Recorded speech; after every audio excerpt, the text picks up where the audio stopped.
네, 오늘의 말씀의 제목은 굳세어라입니다. 굳세어라. 네, 에스라 3장 12절에서 13절 말씀을 근거로 오늘 말씀을 나누도록 하겠습니다.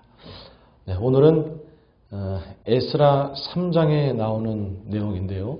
이제 유대 민족들이 1차로 포로 귀환해서 유다 땅에 도착을 합니다. 유다 땅에 도착을 해서 제일 먼저 무엇을 하냐 하면 제단을 쌓고 제사와 절기를 회복하는 거예요. 그들이 제일 먼저 한 건 그겁니다. 그리고 이제 성전 재건을 위한 준비를 하게 되는 것이죠. 오늘은 그 내용들을 살펴보면서 은혜를 누리고자 합니다. 자, 첫 번째는요. 하나님은 예배를 소중히 여기는 자를 축복하십니다.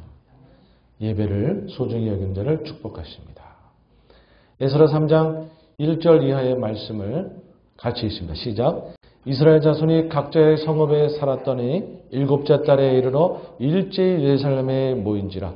요사닥의 아들 예수아와 그의 형제 제사장들과 스알델의 아들 수룹바벨과 그 형제들이 다 일어나 이스라엘 하나님의 제단을 만들고 하나님의 사람 모세의 율법에 기록한 대로 번제를 그 위에서 드리려 할세. 그들이 제단을 쌓고 이제 번제를 드리면서 제사를 회복하고 아직 성전이 완전히 서지는 않았지만 그래도 우리가 제사를 먼저 드려야 되는 건 아니냐. 제단을 먼저 쌓고 우리 제사를 빨리 회복하자. 그리고 절기부터 우리 지켜나가자. 그렇게 한 거죠. 그들이 7월 1일에 모여서 그들이 BC 537년에 이제 1차로 포로 귀환해서 유대 땅에 왔는데 특별히 7월 1일에 그들이 모여서 이런 결정을 하게 됩니다. 그러니까 BC 537년 제가 생각할 때 BC 한 537년 한 1월 달에 이들이 출발해서 한 5월 달이나 6월 달쯤에 유대 땅에 도착을 했을 겁니다. 그러면 한두 달 정도 개인 시간을 주고 7월 1일에 함께 모여서 이제 이런 결정을 한 것입니다. 왜 하필 7월 1일인가? 오늘 제가 그것을 좀 설명하기 위해서 저희가 이스라엘의 달력, 민간력, 또 종교력 이걸 좀 알면 도움이 돼서 제가 표로 만들어 왔는데요. 이제 주보 삽지에 보면 있습니다. 그래서 앞뒤로 있는데 뒷면은 지난주에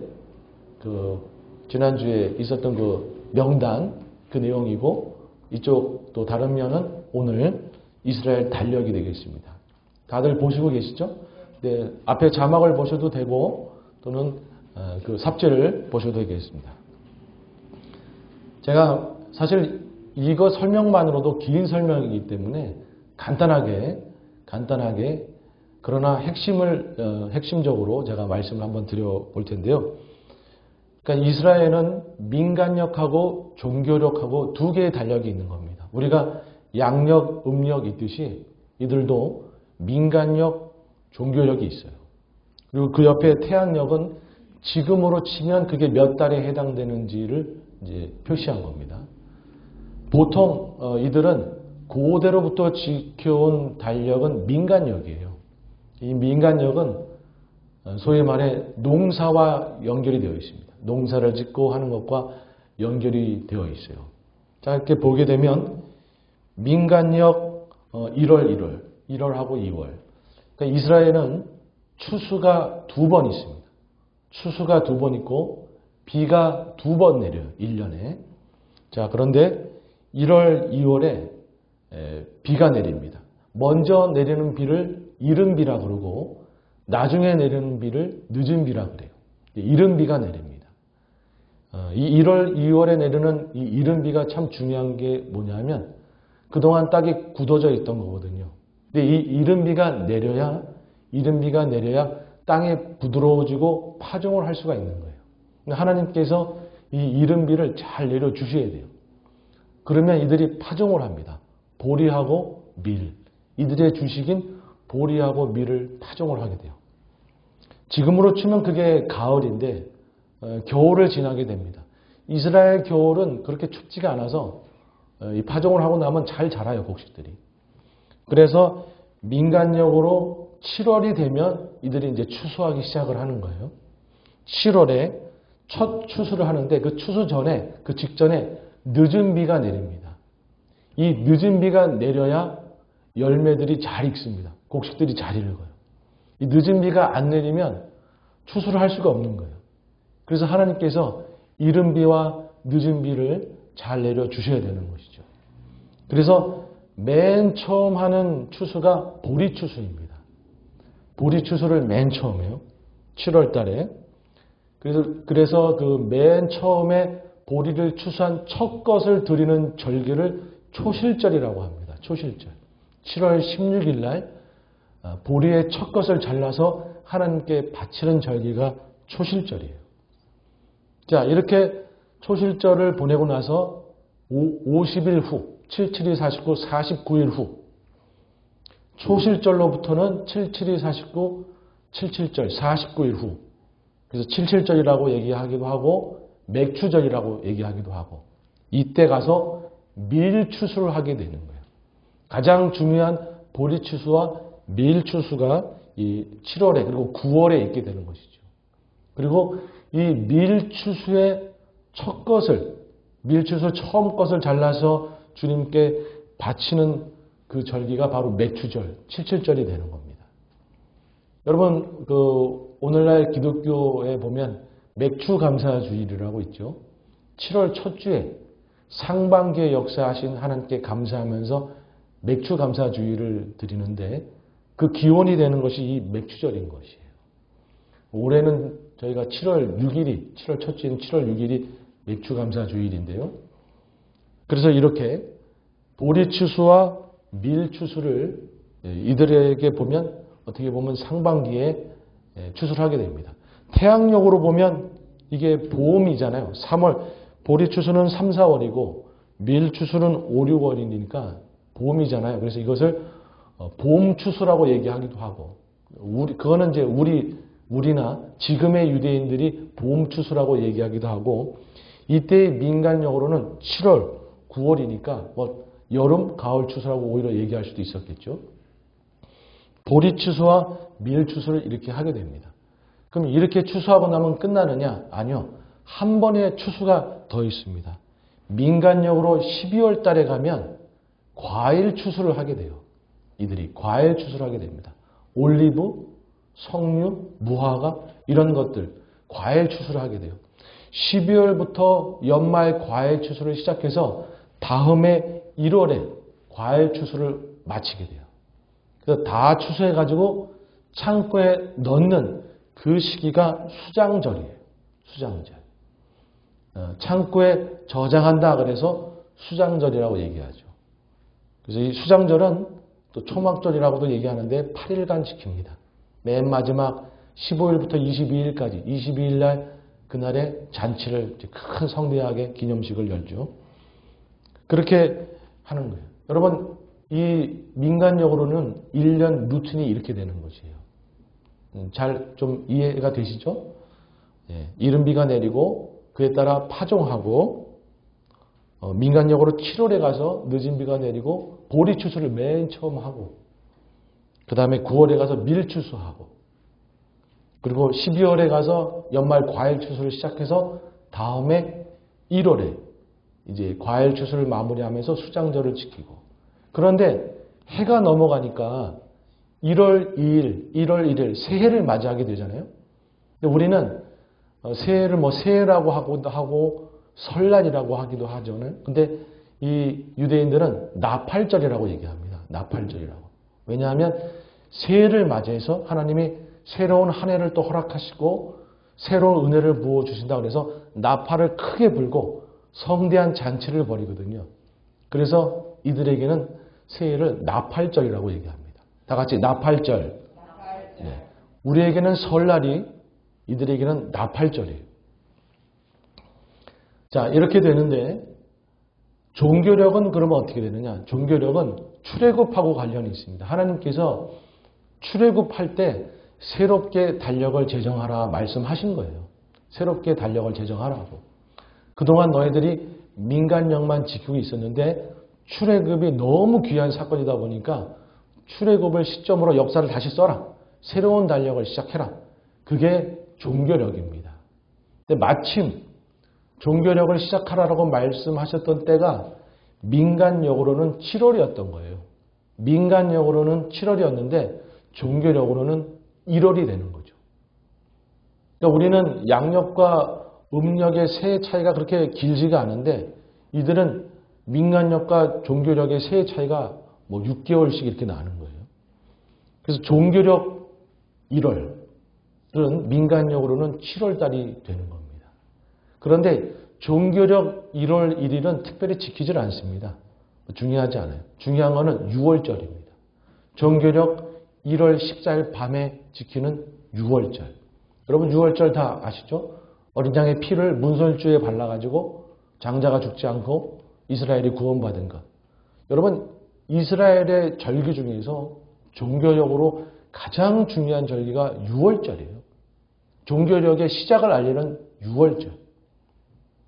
종교력 1월 14일 밤부터 6월절을 지키고 6월절은 구원받은 그날을 지키는 그런 날이죠.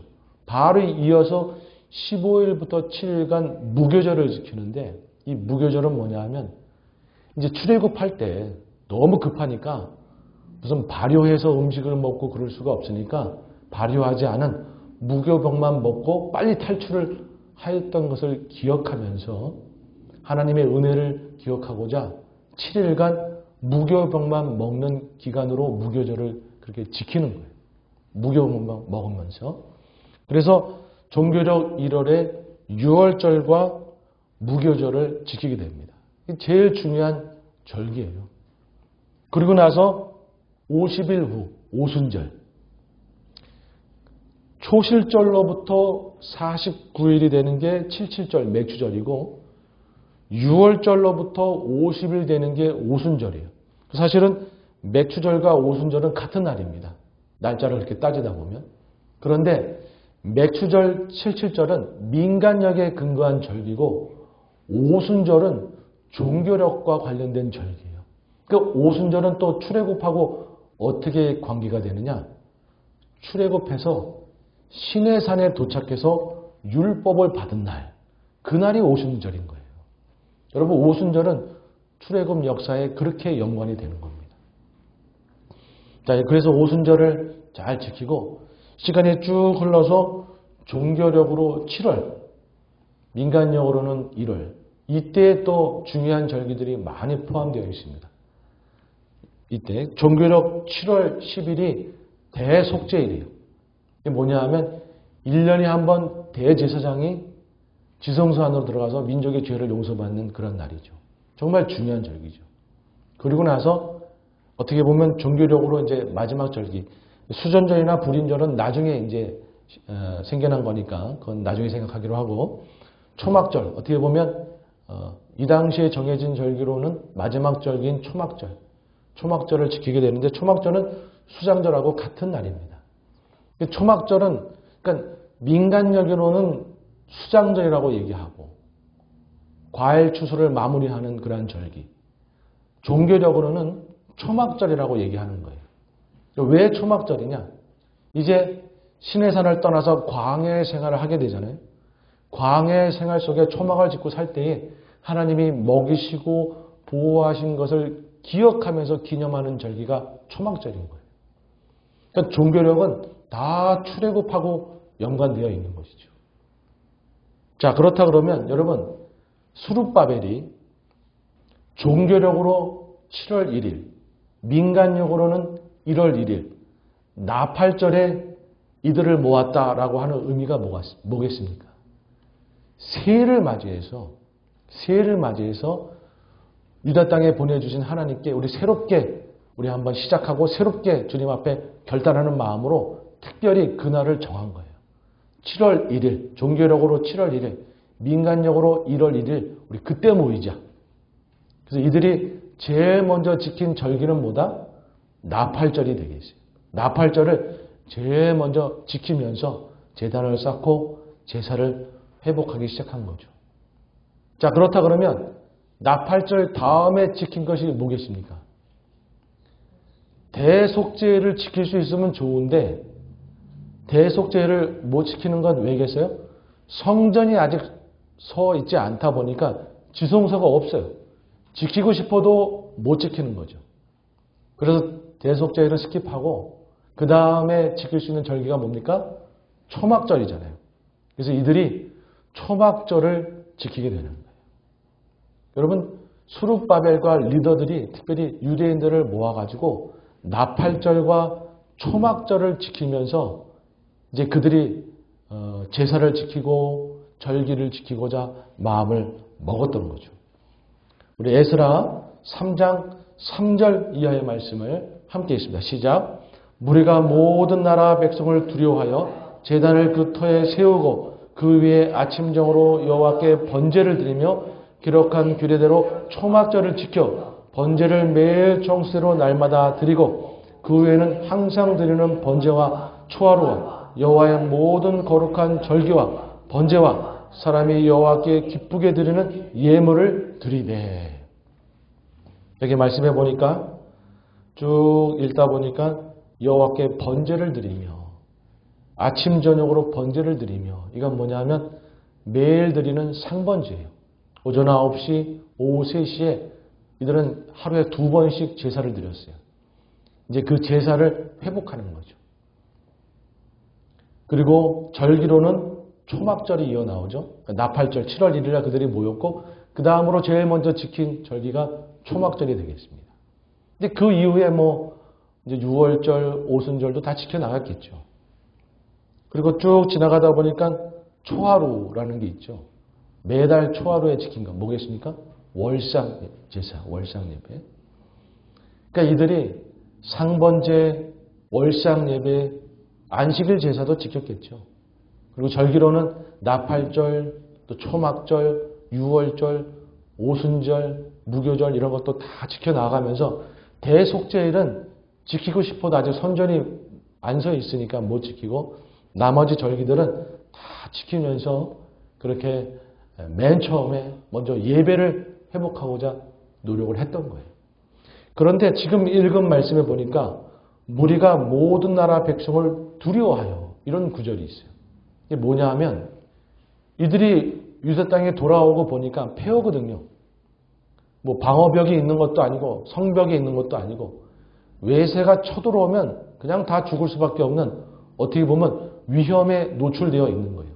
그런데 그들이 그렇다고 자신의 안위를 위해서 방어벽을 먼저 쌓고 성벽을 먼저 쌓았던 것이 아니라 성전 재건을 먼저 하고 제사 회복을 먼저 한 거예요. 죽음은 죽으리라. 죽음은 죽으리라. 목숨은 하나님이 지켜주시는 거지. 죽음은 죽으리라 라고 생각하고 이 성벽을 먼저 쌓은 것이 아니라 성전 재건을 위험이 있음에도 불구하고 마음을 굳건히 먹고 그들은 제사를 먼저 회복하고 성전 재건을 먼저 시작했던 겁니다. 여러분, 이들이 어떻게 보면 목숨을 걸고 제사를 회복하고 절기를 회복했던 거예요. 목숨을 걸고. 왜? 그들에게 제사는, 예배는 생명과 같았으니까. 여러분, 이들이 이제 제사를 놓치고 절기를 놓쳐서 하나님과의 관계가 다시 또 틀어지면 또 나라 망하고 또 포로 생활하는 거고 하나님의 진노함을 또 받는 거예요. 다시는 이제 우상 숭배하거나 하나님 앞에 범죄해서 또 나라가 망하는 일이 없어야 될 거 아니겠어요.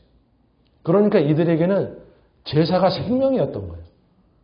제사를 우리가 똑바로 지내서 하나님과의 관계가 바라야지 제사를 놓치고 절기를 놓쳐서 하나님과의 관계가 또 무너져서 우상 숭배나 하고 있고 범죄나 하고 있으면 나라 또 망한다. 그러니까 우리는 제사를 생명처럼 여기며 지켜야 된다. 라고 하면서 이들은 돌아와서 방어벽, 성벽 이런 거 먼저 건축한 것이 아니라 먼저 제사 회복하고 절기 회복하고 성전 재건 먼저 하고 그렇게 했던 거예요. 목숨을 걸고 제사와 절기를 회복했던 것입니다. 여러분, 저희도 예배를 소중히 여겨야 될 줄로 믿습니다. 예배를 소중히 여겨야 예배를 온전히 드려야 하나님과의 관계가 온전해지는 것이고 우리의 삶도 또 주님의 은혜를 누리게 되는 거예요. 예배를 놓치게 되면 어느 순간 하나님과의 관계가 흐트러지게 되어 있는 것이죠. 그러면 또 범죄함 가운데로 나아갈 수가 있고 하나님과의 관계가 소원해질 수가 있고 어느 순간 또 우리 삶이 무너질 수가 있고 그런 거예요. 여러분 우리 믿는 자들에게 가장 중요한 것은 그래서 예배인 겁니다. 예배를 생명처럼 여겨야 되는 거예요. 예배를 생명처럼 여기면서 정말 예배를 온전히 지키고 그래서 주님과의 관계를 온전히 하면 우리의 삶은 알아서 주님이 책임져 주시는 겁니다. 우리가 먼저 방어벽 쌓으려고 그러고 성벽 쌓으려고 그러고 자기 아내를 지키려고 그러고 그렇게 할 필요가 없어요. 우리는 주님 앞에 예배하고 주님 붙들고 주님 바라보면서 먼저 나아가면 우리의 삶은 주님이 책임져 주시는 줄로 믿습니다. 아무쪼록 저희들도 이때 유다 백성들처럼 예배를 가장 소중히 여기고 예배를 생명처럼 여겨서 하나님과의 관계가 온전해지고 우리의 삶은 주님이 책임져 주시는 그런 은혜를 누리는 삶이 되도록 그런 모든 것이 임하기를 주님의 이름으로 축복합니다. 아멘. 자, 두 번째는요. 하나님은 아버지들을 격려하시는 분이십니다.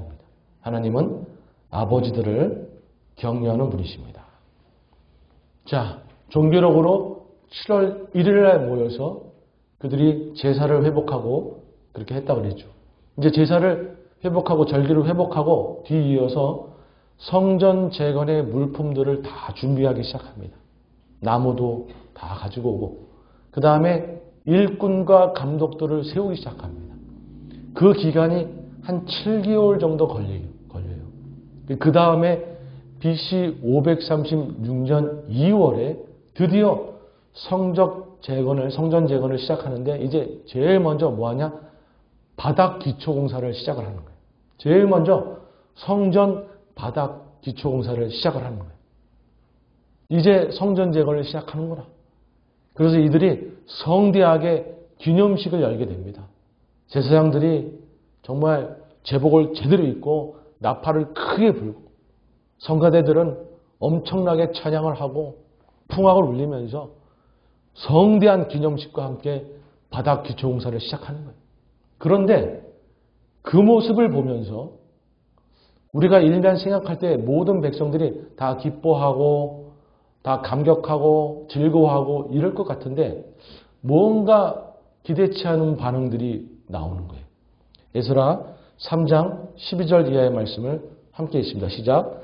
제사장들과 레위 사람들과 나이 많은 족장들은 첫 성전을 보았으므로 이제 이 성전의 기초가 놓임을 보고 대성통곡하였으나 여러 사람은 기쁨으로 크게 함성을 지르니 백성이 크게 외치는 소리와 멀리 들림으로 즐거이 부르는 소리와 통곡하는 소리를 백성이 분간하지 못하였더라. 지금 보면 그냥 일반 유대인들은 기뻐하고 즐거워하고 막 함성을 지르고 막 이러고 있는데 특별히 제사장들과 레위 사람들과 많은 족장의 소위 우리네 아버지들이 대성통곡을 하고 있는 거예요. 다른 유대인들은 다 기뻐하고 있는데 우리네 아버지들은 대성통곡하고 있는 거예요. 그래서 멀리서 들을 때는 이게 우는 소리인지 분간이 안 되는 그런 상황이 벌어진 거예요. 왜 우리 아버지들은 대성통곡을 하였는가? 왜냐하면 이 아버지들은 포로 이전에 나라가 망하기 이전에 솔로몬 성전을 본 자들이거든요. 포로 생활이 50년, 60년, 70년이니까 좋게 70세, 80세, 90세는 대신 우리 아버지들인데 옛날에 솔로몬의 그 거대한 것을 다 봤거든요. 근데 지금 지금 짓고 있는 성전을 수룹바벨 성전이라고 얘기하는데 이 수룹바벨 성전은 크기는 비슷한데 그 위용은 비교가 안 되게 초라한 거예요. 그 모습에 이 아버지들이 마음이 찔려온 겁니다. 여러분 솔로몬 성전은요 금은보화 들어간 거 엄청나게 들어갔어요. 지금 소위 계산하면 약 한 350조 한 2,800억 달러 이 정도 된다고 봅니다. 근데 수룹바벨은 지금으로 치면 한 300억? 한 2천만 달러? 이 정도 들어간 걸로 보이는 거예요. 그러니까 그 규모에 있어서 차이가 큰 거죠. 물론 수룹바벨 성전도 뭐 그렇게 초라한 건 아니지만 솔로몬 성전이 워낙에 위용이 대단했기 때문에 그것과 비교하면 너무 초라한 거예요. 그러면 이 아버지들이 그 초라함에 낙심하고 실망해서 대성통곡을 했느냐? 아니죠. 낙심하고 실망했으면 대성통곡할 일이 아니라 뭐 화를 내든지 분을 내든지 그랬겠죠. 왜 이들이 대성통곡을 했는가 하면 이 대성통곡이라고 하는 히브리어가 비키라는 단어인데 이 비키라는 단어는 언제 쓰이느냐 하면 그냥 울 때 쓰이는 것이 아니라 자신의 죄를 회개하고 자신의 잘못을 깨닫고 나니까 감정이 복받쳐 울러서 울음이 터져나오는 그러한 울음을 비키, 대성통곡이라고 얘기하는 거예요. 여러분 언제 이런 단어가 쓰였는가? 그 한 다른 예를 보면 느헤미야 8장 8절 이하의 말씀을 함께 보십니다. 시작. 하나님의 율법책을 낭독하고 그 뜻을 해석하며 백성에게 그 낭독한 것을 다 깨닫게 하니 백성이 율법의 말씀을 듣고 다 우는지라. 총독 느헤미야와 제사장 겸 학사 에스라와 백성을 가르치는 레위 사람들이 모든 백성에게 이르기를 오늘은 너희 하나님 여호와의 성일이니 슬퍼하지 말며 울지 말라 하고. 여기서 울다라는 게 비키라는 단어예요. 대성통곡하고 같은 단어입니다. 그러니까 뭐냐면 이때는 뭐냐면 3차 포로기한 이후에 성벽을 더 다 재건하고 이제 에스라에게 우리 말씀을 좀 읽어주세요. 그래서 성회로 모여가지고 하나님의 율법을 듣게 됩니다. 마침 이날도 나팔절이었어요. 7월 1일 나팔절이었어요. 그런데 그 율법을 듣고 나니까 율법에 비춰서 자신들을 돌아보니까 얼마나 자신들이 말씀을 안 지키고 율법 앞에 잘못했는지가 깨달아지는 거예요. 그러면서 정말 회개의 눈물, 감정이 복받쳐 올라서 울음이 터져 나와서 회개와 결단이 뒤섞인 대성통곡의 눈물을 흘리고 있는 게 이 장면인 것이에요. 마찬가지로 여러분 다시 본문으로 돌아와서 이 우리네 유대의 아버지들이 왜 대성통곡을 했는가? 솔로몬 성전하고 비교해 보니까 수룹바벨 성전이 너무 초라하거든. 그런데 이게 왜 이렇게 된 것인가? 자신들이 잘못한 거예요.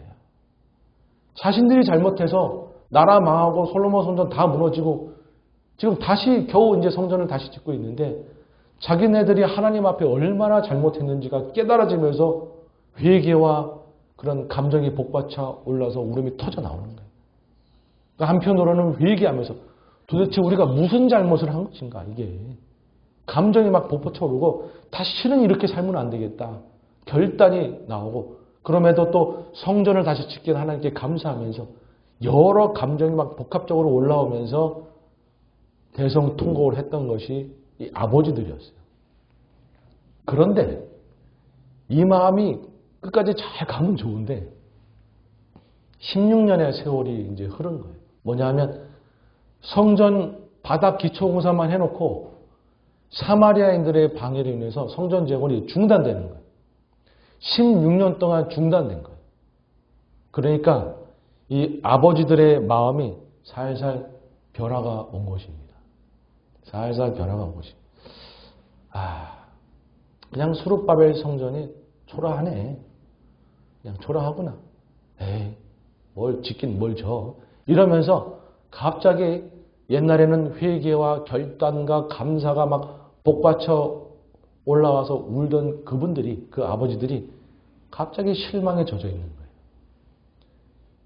그 모습을 하나님이 보시고 안 되겠다. 이 아버지들의 믿음과 마음을 다시 회복시켜야 되겠다.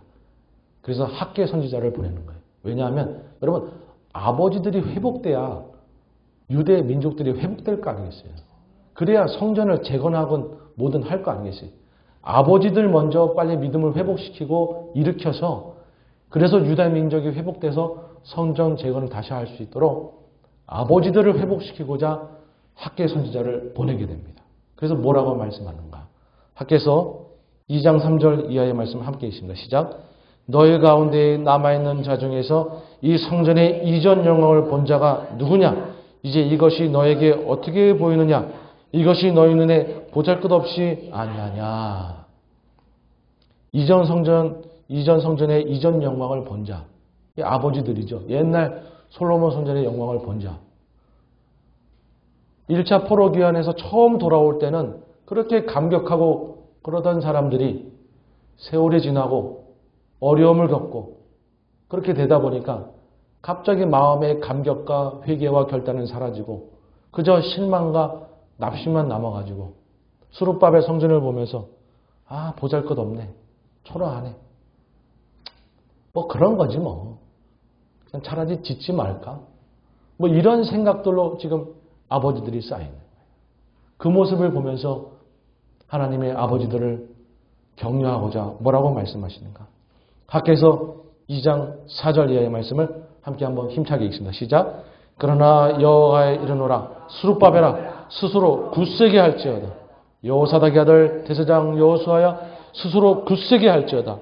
여호와의 말이나 이 땅 모든 백성아 스스로 굳세게 일어날지어다.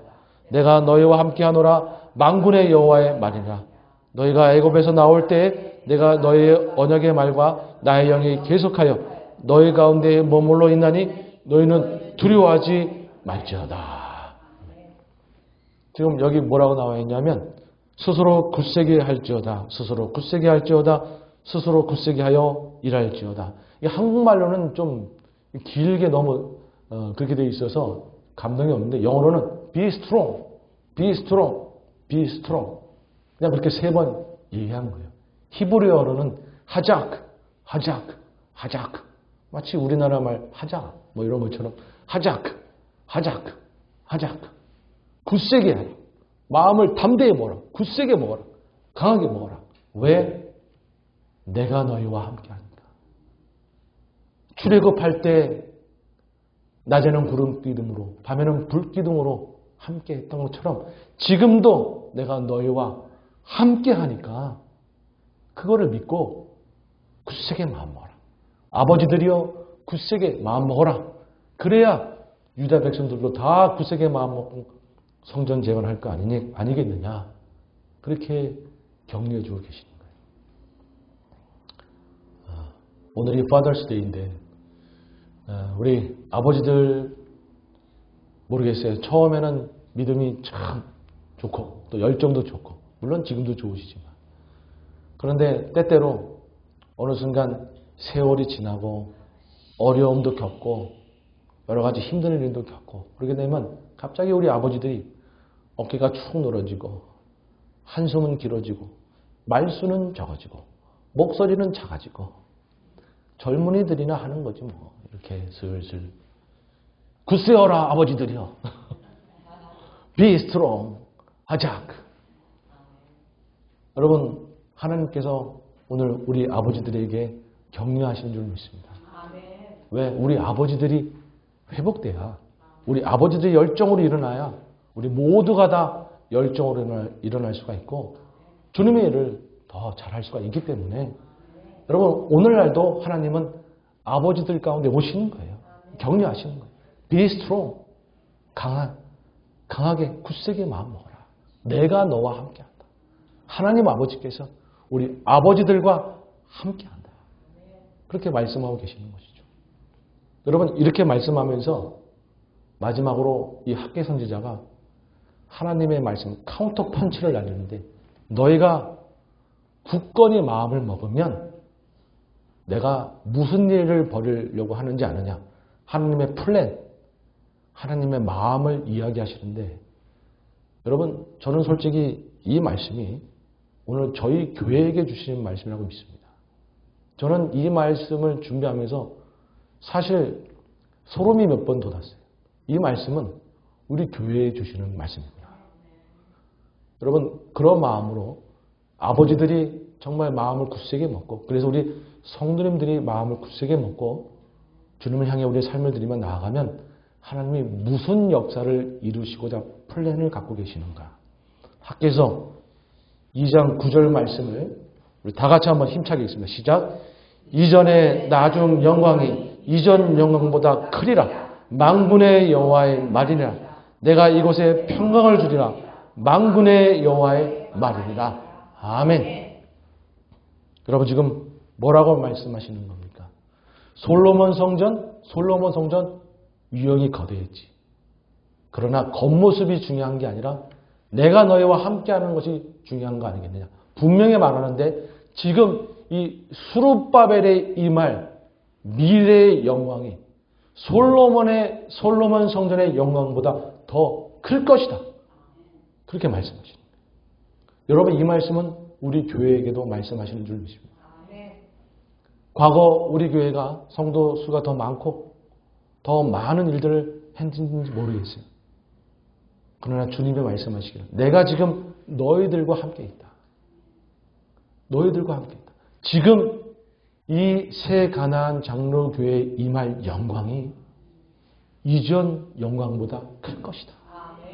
여러분 믿으십니까? 여러분 주님께서 우리 가운데 말씀하시는 거예요. 우리가 잘나서가 아니라 내가 너희와 함께 있을 거니까.